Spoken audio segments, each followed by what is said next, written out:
And we are, as a people, inherently and historically Wake up! opposed to secret societies, to secret oaths, and to secret proceedings. The show that asks questions about why we don't ask questions. What the hell is going on? This is Conspiracy Queries with Alan Park.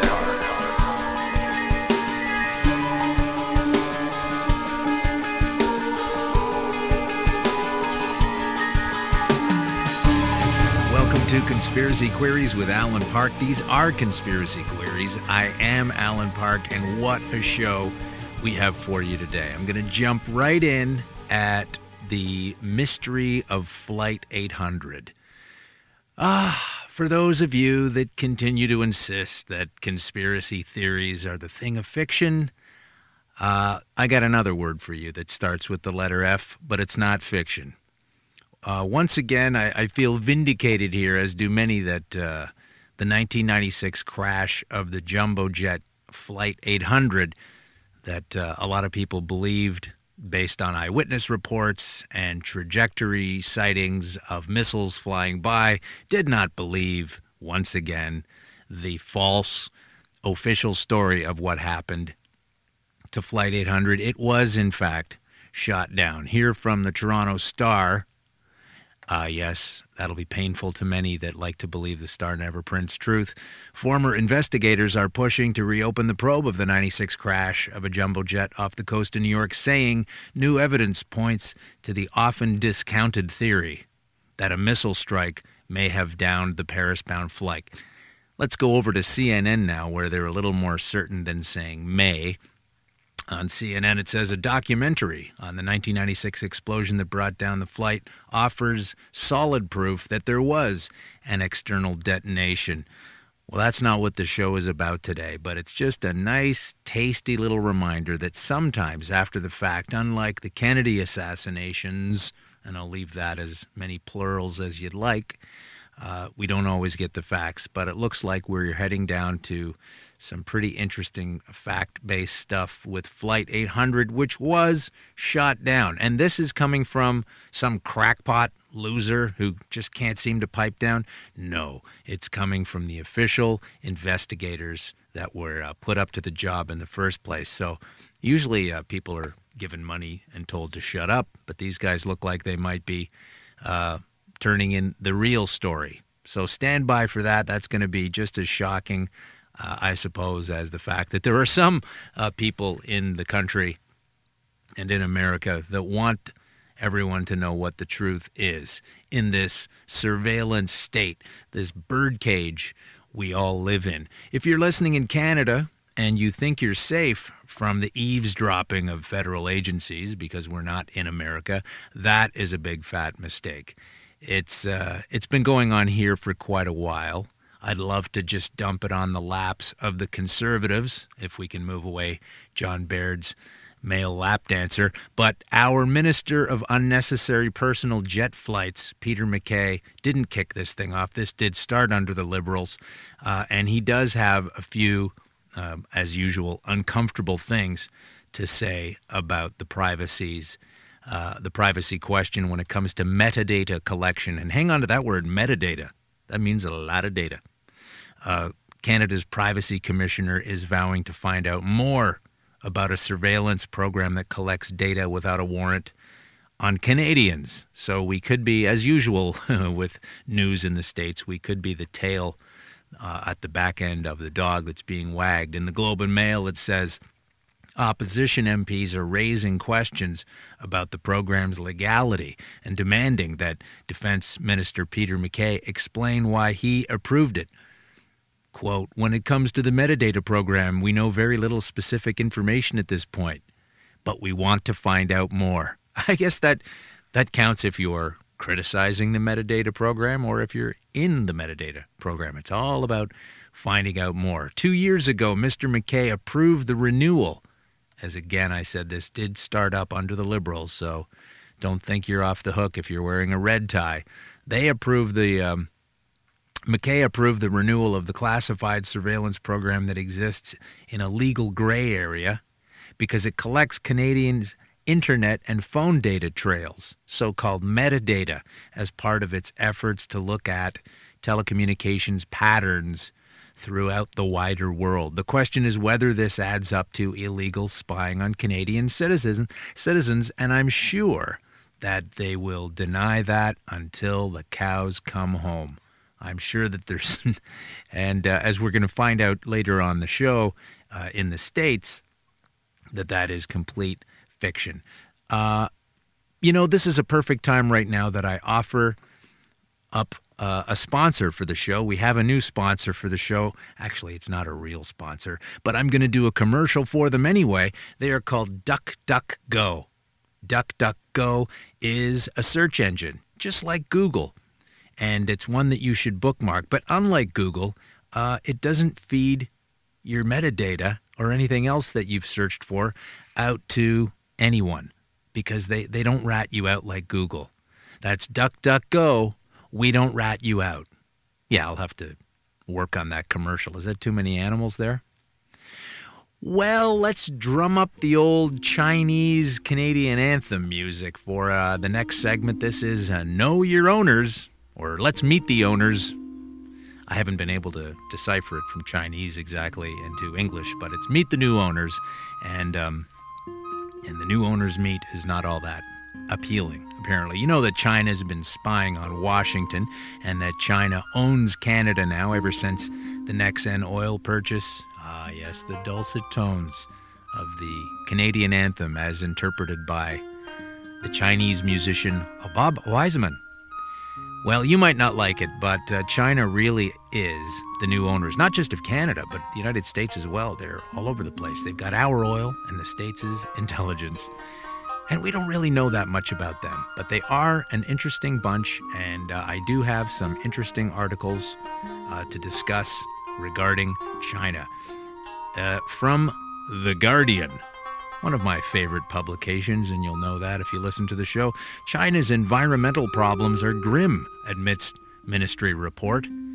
China's environmental situation has been described as grim in an annual update on the country's environment released this week.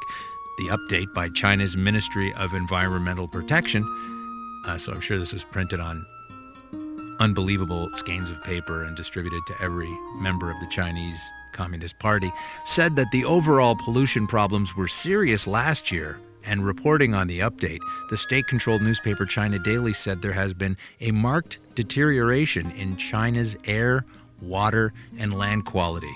The 2012 Environmental Conditions Report addressed water and air pollution, the two types of pollution that have received the most attention over recent months. The report found that 57.3% of the groundwater in 198 cities last year was bad or extremely bad. I wonder what the margin for error is between bad and extremely bad. While more than 30% of the country's major rivers were polluted or seriously polluted. And they're here, folks. They're running the Nexen deal. These are the guys in charge. That's probably, I wonder if it has anything to do with the spillage right now that's out of control in the Athabasca tar sands, where there's a swath of trees and vegetation that has been taken out by the toxic soup that is what they call produced water, which is a lovely professional-sounding name, isn't it? Pass me a glass of that produced water. Produced water is poisonous, toxic sludge that's the byproduct of the disgusting tar sands production that goes on with no end, despite the environmental degradation that takes place anyhow. Here's another story from the Wall Street Journal. Aging Chinese face a bleak future. High rates of poverty, disability, and mental illness haunt elderly, pose growing economic challenge. China's elderly are poor, sick, and depressed in alarming numbers, according to the first large-scale survey of those over 60, an immense challenge for Beijing and one of the greatest long-term vulnerabilities of the Chinese economy. The survey of living conditions for China's 185 million elderly paints a bleak picture that defies the efforts of the government to build what it calls a harmonious society, one dedicated to human welfare. Yeah, if you've ever seen an iPhone factory, I think you know that they're not exactly dedicated to human welfare, rather than simply economic growth. Yeah, because that's what the G8 and G20 summits are all about, is the economic growth rather than human welfare. I think those are at different ends of the table. Of the generation that built China's economic boom, 22.9%, or 42.4 million, live in poverty with consumption of less than 3,200 yuan a year. That's about 522 bucks. Not a lot of scratch. Slightly more than that Canadian, because our dollar is worth more than America's right now, if you can believe it. And also, moving on to another closing segment of Meet the Owners. Here is a picture of Chinese tourists posing for snapshots with a dying dolphin. A group of tourists on China's Sanya City beach have been accused of contributing to the death of a stranded dolphin by pulling it out of the water and posing with it in photographs. Shocking pictures show the distressed mammal repeatedly lifted out of the water by a group of young men in Speedos, gleefully taking pictures of the creature with their iPhones. Oh, going back to the story I had earlier, maybe their mums work at the factory. While the photos show plenty of other tourists in the water, none of them appear to do anything about the men. Instead, they are seen queuing up. That's lining up if you're American, hoping for a chance to snap their own photos with the injured creature. The animal later died at a local marine park. China's Hainan news portal reported that the official cause of the dolphin's death was from excessive bleeding from its tail, meaning it was likely struck by a fishing boat before it became stranded. The photograph sent a ripple of shock around the internet, with many blasting these yet unidentified men of having no shame and having complete disregard for wildlife. And that brings another segment of Meet the Owners to a close.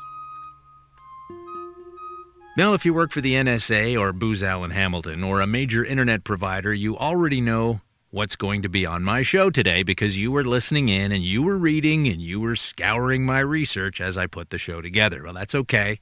You're like the loser in high school that can't come up with your own stuff. So you got to look at everybody else's shoulder and take something from them. You'll notice today that Sarah Palin is back on the airwaves at Fox, because when research shows the more you listen to Fox, the less you know. In fact, you know less than people that watch no news at all. It makes every bit of sense to have Sarah Palin come back on after having parted company with them earlier in the year. So it's back on. She is in, and here she is on the little coffee chat morning show with those other doofuses, weighing in on the NSA spying scandal. All that we will get out of a Democrat administration will be this picking and choosing of issues, the successes, the victories as a result of this program, of the surveillance. And that's a bit unfortunate. People just want to have honesty from their government. We want to truly know what are practices, how do we implement this surveillance so that the good guys aren't the ones being targeted and picked on. And yet the good guys, Brian, they are being picked on when you consider not just the surveillance issue of NSA, but look at what the IRS has been doing targeting conservative groups that would oppose the administration. But the intelligence community says draw a line between that. It has nothing to do with us. Again, this is one big ball of wax of a big, overgrown government that has gotten out of control, and the people have had enough of this, and we want to know what's going on in our government in order to make it more efficient, in order to make it a better, smaller, smarter government. Yes, well done, Sarah. Well done. People do need to know what's going on in order to find out how to fix things. And that's what you're saying there. That's what you need to have us understand, that we need to know what's going on with this spying scandal. And, so maybe we can get a little clarity from the president. I'm going to give you a little help with that. This is just in. Newsflash, President Obama is a liar.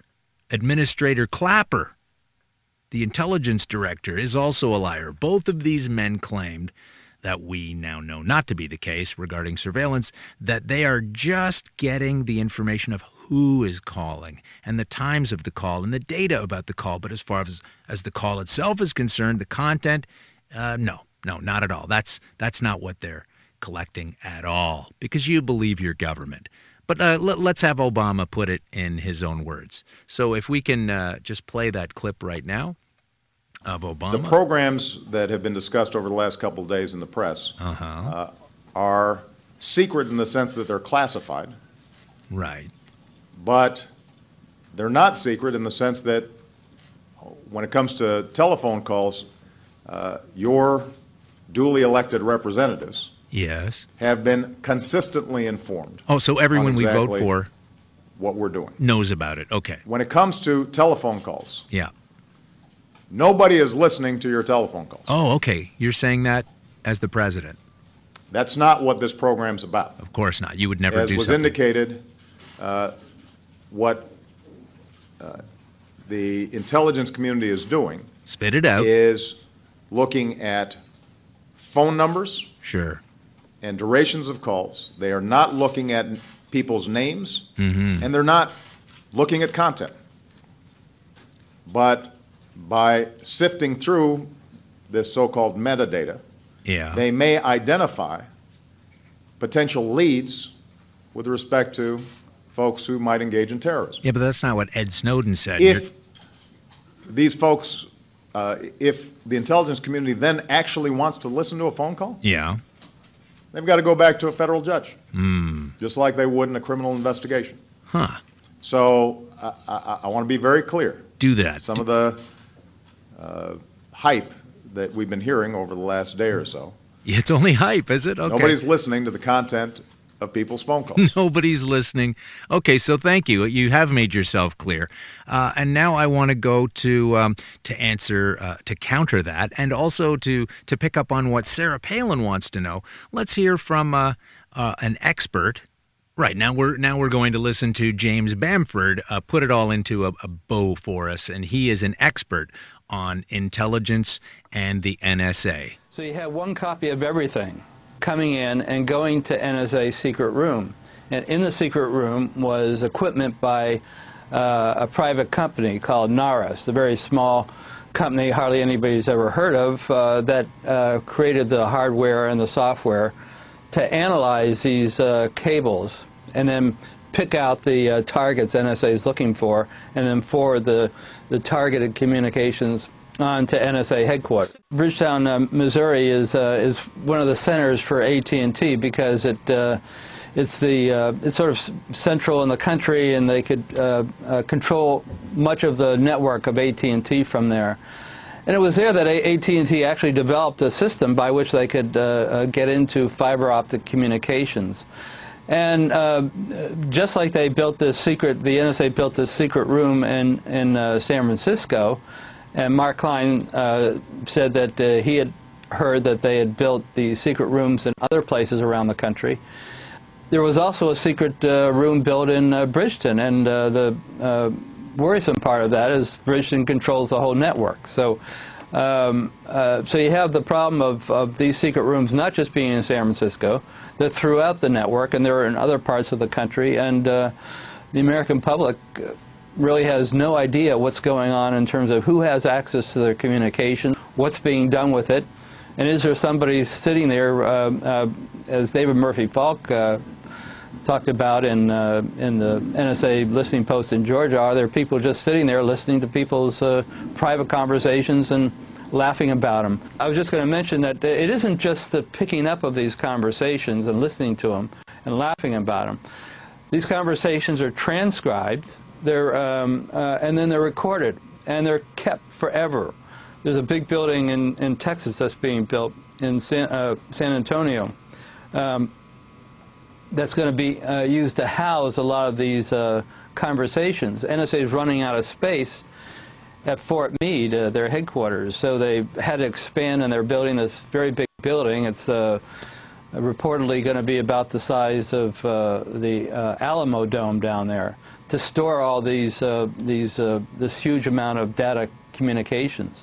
And when you think how much information, 2 gigabytes, could be put on a small thumb drive, you can imagine how much information could be stored in a data warehouse the size of, almost the size of the Alamo Dome. So now we know that they do collect the data, and they do listen to the calls, and they transcribe them, and they store them, and the emails. And this is not a conspiracy theory. It is simply a fact. Now, you can be for this and think it's a great idea that someone is whistleblowing, or you can be against it and think someone is hurting your nation, but they are, in fact, keeping records of all of these phone calls, as has been predicted for many, many years before Ed Snowden came on the scene. Because that information comes from James Bamford, and he's an expert on the NSA and the author of several books on the NSA, let me just also add, Sarah Palin, that all of this information came to light by Bamford in 2008, while you were busy making a fool of yourself running for vice president of the United States, much to the chagrin of your John McCain team. So instead of pretending that we don't really know what's going on right now and you want to find out what's happening, why don't you do a little research and, for a change, know what it is you're talking about? Oh, yeah, you can't because you're going to be on Fox all the time again. So while Sarah Palin prattles on about just learning about the fixins and the doings of Obama's surveillance nonsense, she would have just flipped out like a greasy spoon teapot had she been elected to the White House, and from there been told what to do, just like the rest of them. Now let's go to our interview with Julia Davis, who knows a lot more about this than I do. An expert on anti-terrorism and immigration, Julia Davis was a Customs and Border Protection officer at the huge San Ysidro U.S. port of entry, and from that vantage point became a national security whistleblower by exposing, you know who, the Department of Homeland Security. They had some processing omissions for applicants into the U.S. from terrorist countries, or should I say alleged terrorist countries, but the DHS believed they were terrorists anyway.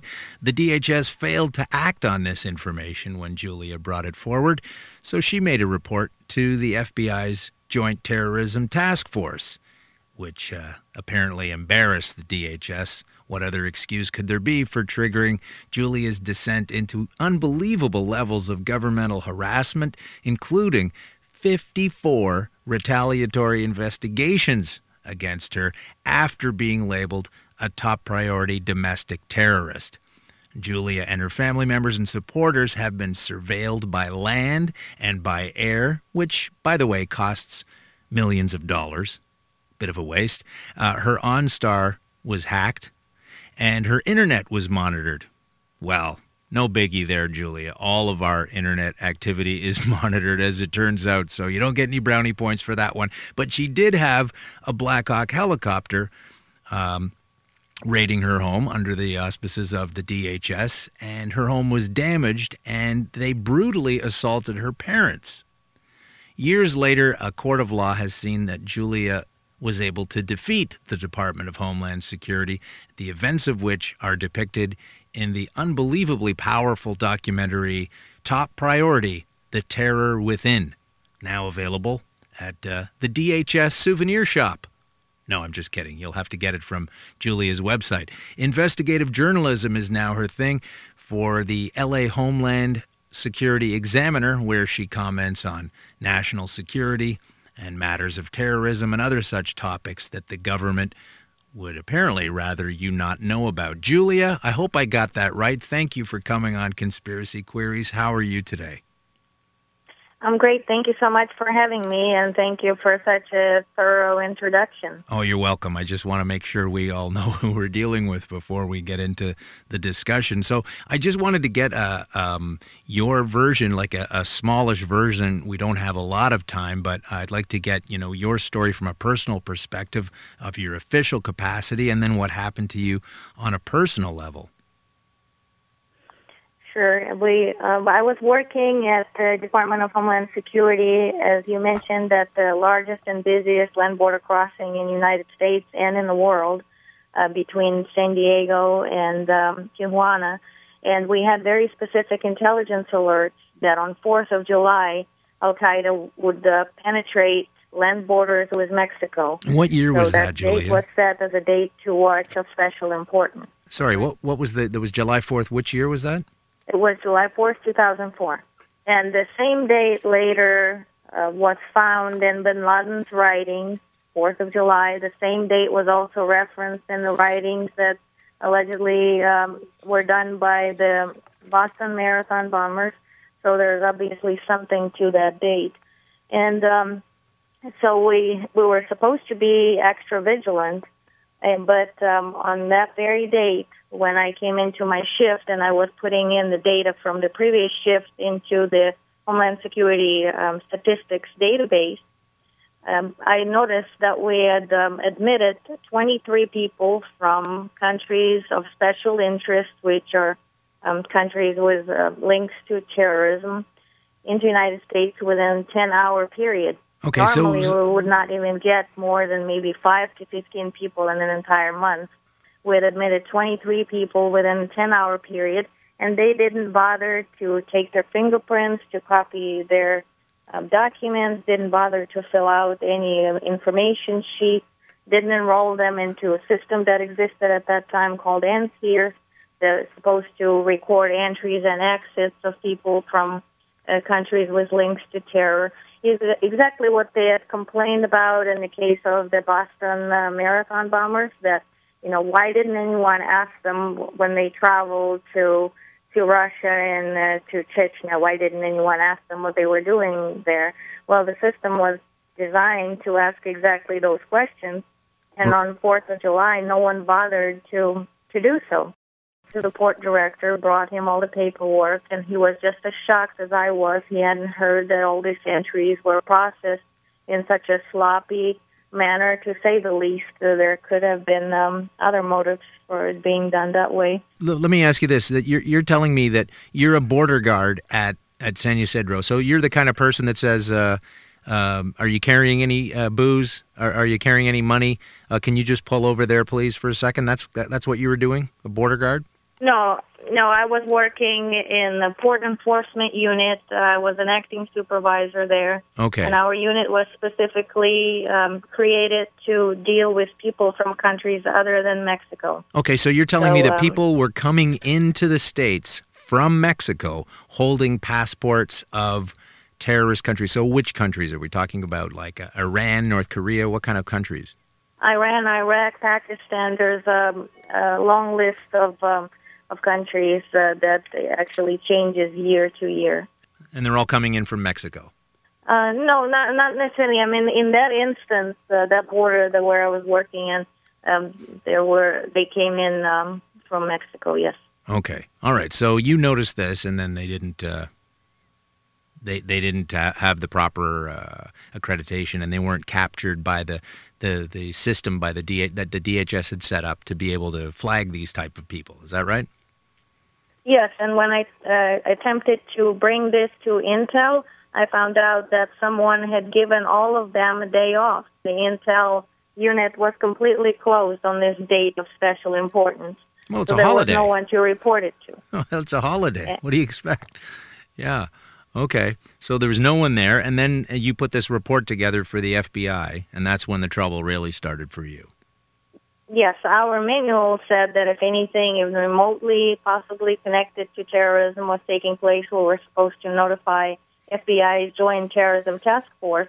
But the port director told me just to put the paperwork in the box, and the Intel will get to it when they get to it.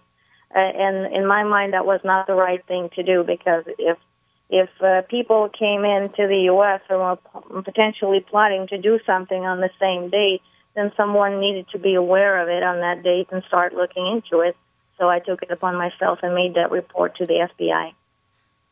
Okay. And then that's how long of a period is that before once you handed in the report to the FBI, before you started getting harassed by the DHS?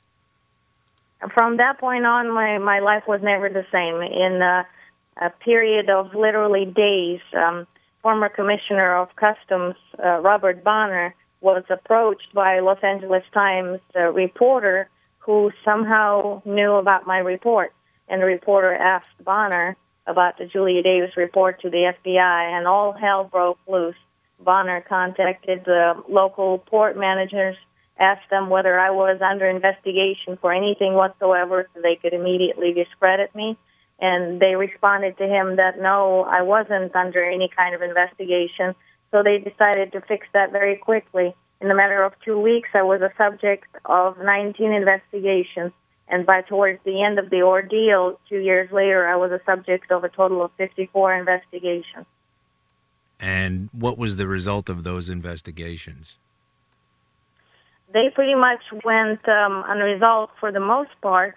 2 of them had been turned by Homeland Security into malicious prosecutions, where my husband and I were accused of crimes falsely, and we fought back and we prevailed, and we were completely vindicated and found factually innocent.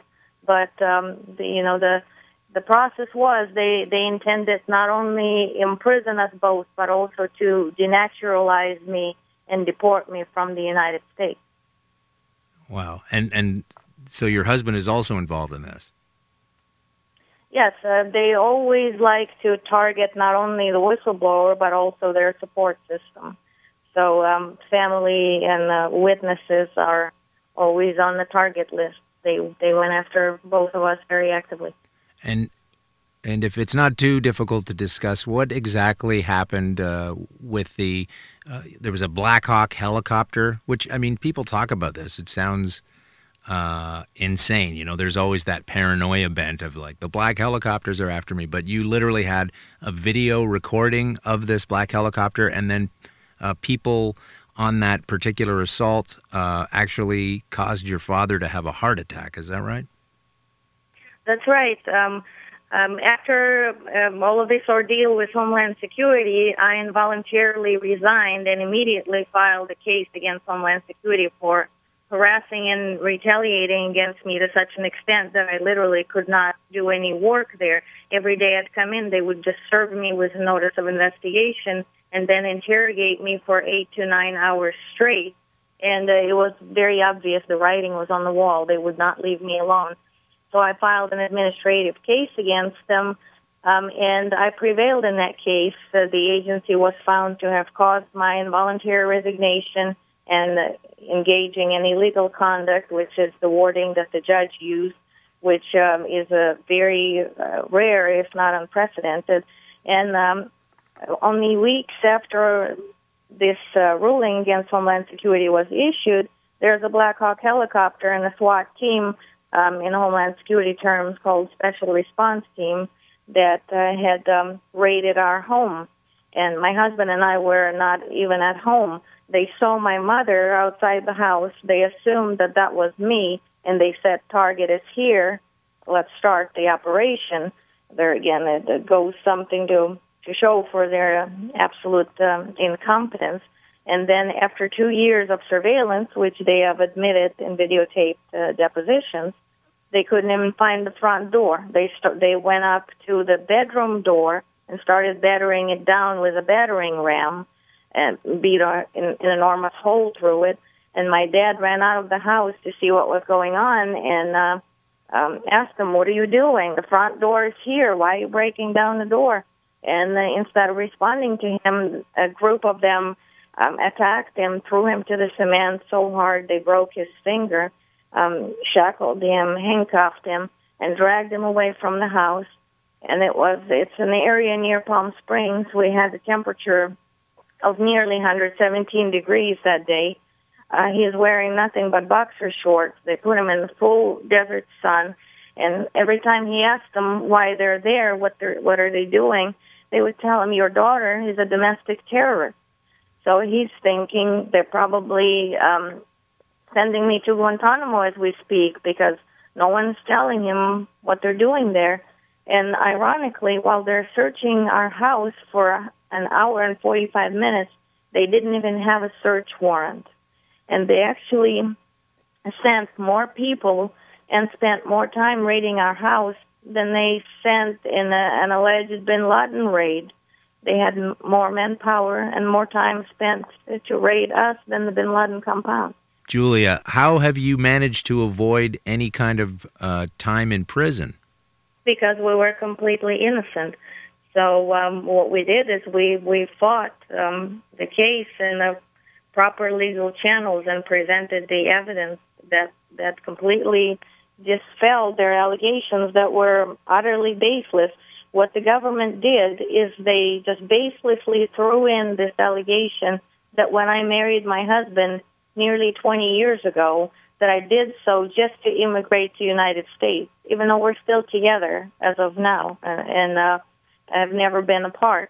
But that's what they did, and their motive in that was not only to retaliate against me, but it was twofold.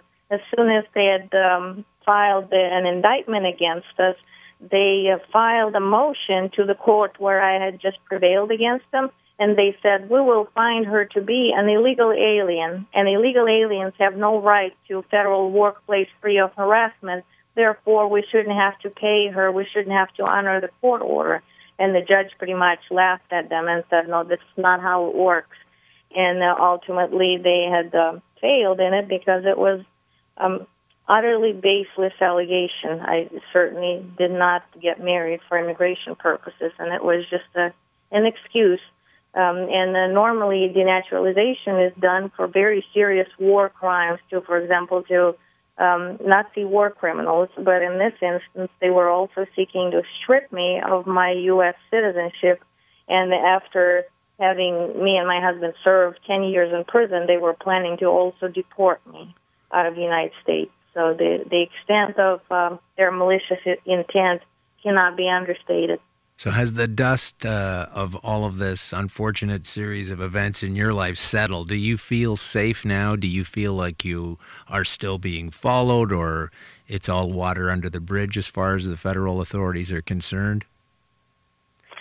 Unfortunately, it's not completely over, even though we had sued the Homeland Security, and only a couple of weeks before the trial, they decided to settle the case because they didn't want the jury to hear everything they were doing.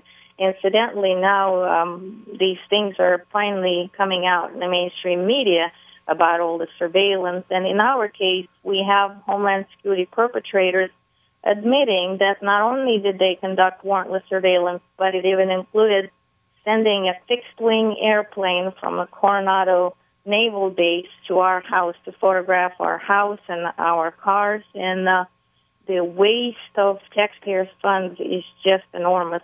But even after the case was settled, in discovery in our litigation, we were able to get the diaries of one of the agents involved, and that was ICE agent Herbert Coffer, where he had mentioned that he had referred our case to the IRS, asking the IRS Criminal Investigations Division to investigate my husband and I. He sent it to IRS agent Angie Ortonez.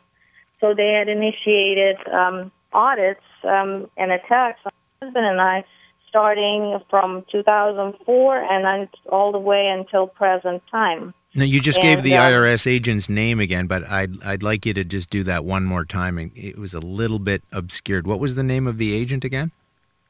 The name of the IRS CID agent is Angie Ortonez. Ortonez. And okay. So they have been levying our accounts ever since. And actually, they usually commemorate these levies with the dates when it's my birthday and Christmas Day, and most importantly, when the documentary film that you had mentioned about my case came out at the Academy of Motion Picture Arts and Sciences on the date of the premiere of Top Priority, The Terror Within.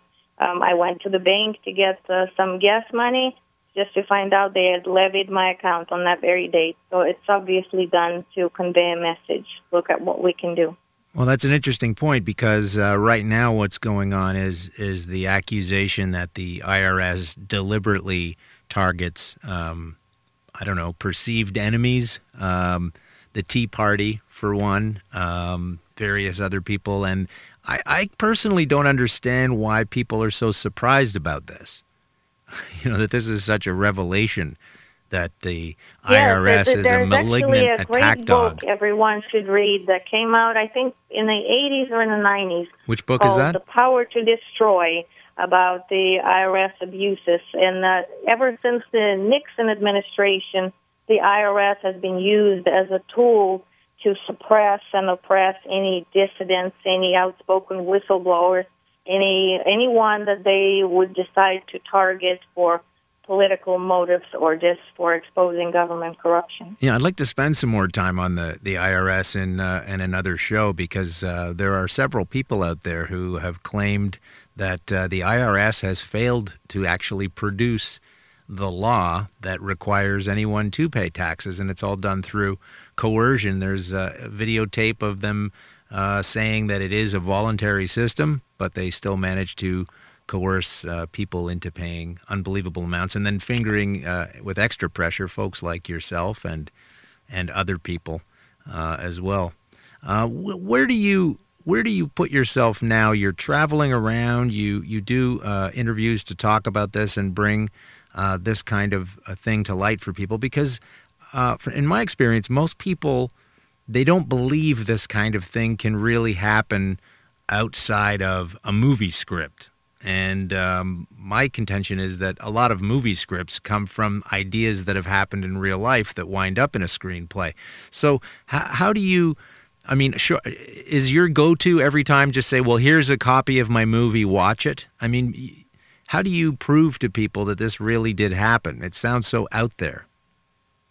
Yes, and I used to be one of those people that thought if you're not doing anything wrong, Black Hawk is not going to land at your house, and SWAT people in black with assault weapons are not going to drag you out.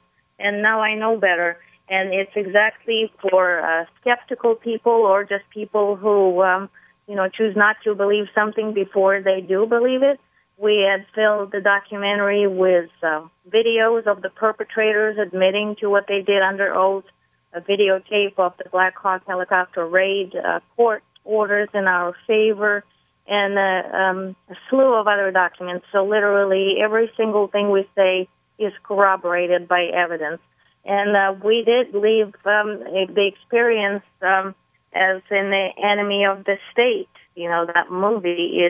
It literally was like that with helicopters and planes overhead. And I know it's difficult for people to believe, but now that these revelations about the NSA spying and the IRS abuses are coming out, people should be aware that this could happen to anyone. Yeah, Gene Hackman in that movie, Enemy of the State, and it's just a movie, but Gene Hackman actually has a place that he calls the Jar, and he has completely wired it off and lead shielded it off from apparently what he says in the movie are the ability of the NSA and the CIA to penetrate thermally, be able to tell where people are physically with thermograms, and also, of course, with telephone communications. And he said that was the only safe place that he had was in that jar, and goes into detail in the movie, in this drama action thriller, how the NSA has been able to, has been listening to phone calls and keeping track of them for their own purposes for years. And that was already, I think that movie came out in the late 90s, and this is something, a practice he's referring to that's been going on for such a long time. And yet people are so skeptical and surprised now that this new revelation about Ed Snowden and PRISM has hit the front page of the newspapers. Slow to get into the game, it seems like. Yes, they shouldn't be surprised, because NSA whistleblowers have been talking about this for years, about the abuses of the system. But the problem is people who rely on the mainstream media for their news and then go right back to watching the Kardashians, they don't have any way of learning about this, because the mainstream media prefers to cover only whistleblower cases where the whistleblower or a leaker is going to be imprisoned, where they're in humongous trouble, and those messages are conveyed as a deterrent to tell people, hey, if you even think of doing something like this, this is what's going to happen to you. So the cases of whistleblowers that prevail in the end, they don't really want those stories told. No. Now, on that note, let's go back to your story. Wasn't there a witness, was it a neighbor or someone who had videotaped something, and apparently he is no longer with us. He or she is no longer with us. Do you know what I'm talking about there?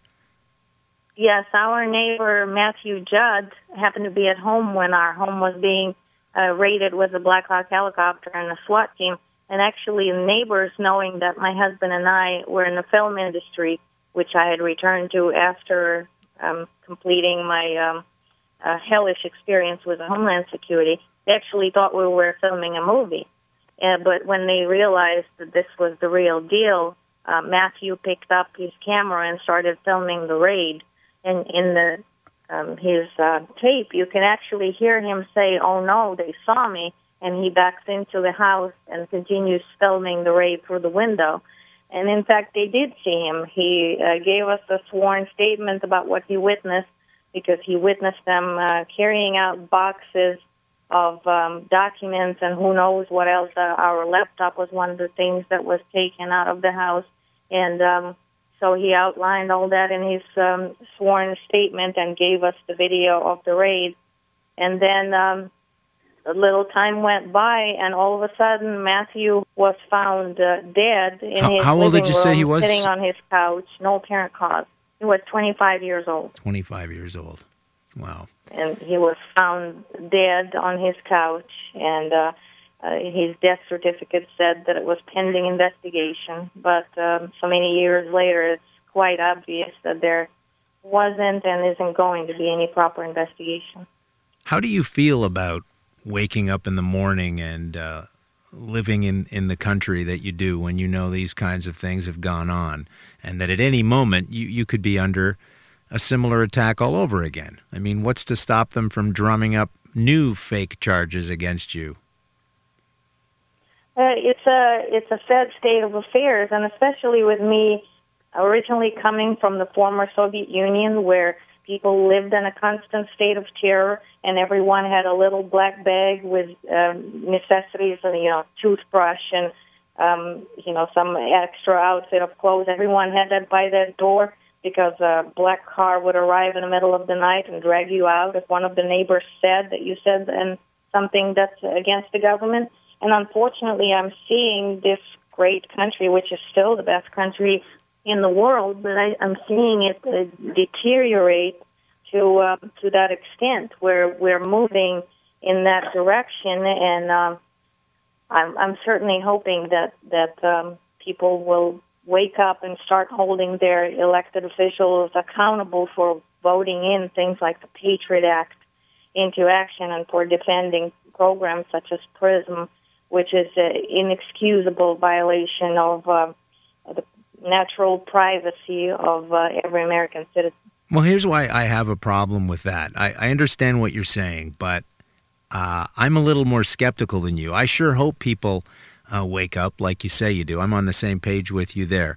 But with what's gone on with Ed Snowden and Bradley Manning, in my mind, these are people who have seen horrible things, terrible things that should not be happening, and have tried to alert everyone so that we all know what's going on. And they are, many people absolutely are holding them up as fine, upstanding young Americans who are helping to expose the underbelly of America, what shouldn't be going on. And yet millions of people, including a lot of the mainstream media, are holding them up to be criminals, and that they should be punished, and that they should serve all of this time. And I just think that if I was living in Nazi Germany and I saw horrible things going on at the time, I would want to bring that forward, and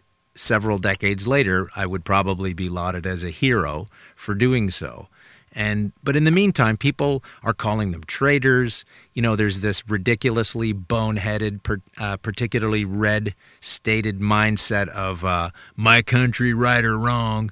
I mean, currently the states are funding, as are some European nations are funding the Syrian rebels, which there are now painful videos and photographs of people eating body parts of people that they've killed. And this is the side we're backing, so this smells like the same kind of mistake the states made with backing the Mujahideen when they were involved against Russia in the Afghanistan invasion.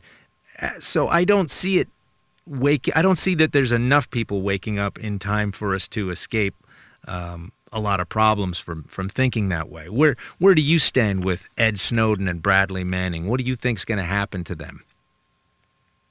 Well, I think with that they have given up their lives essentially, because their lives will never be the same after this. They have given up their lives to bring public awareness and public debate to very important issues. And sadly, as you said, too many people just rely on what the mainstream media tells them and refer to them as traitors and want is to see them rot in prison forever, instead of recognizing that without those individuals we would, at least most of us would be still blind to this incredible violations that the U.S. government is involved in abroad and at home.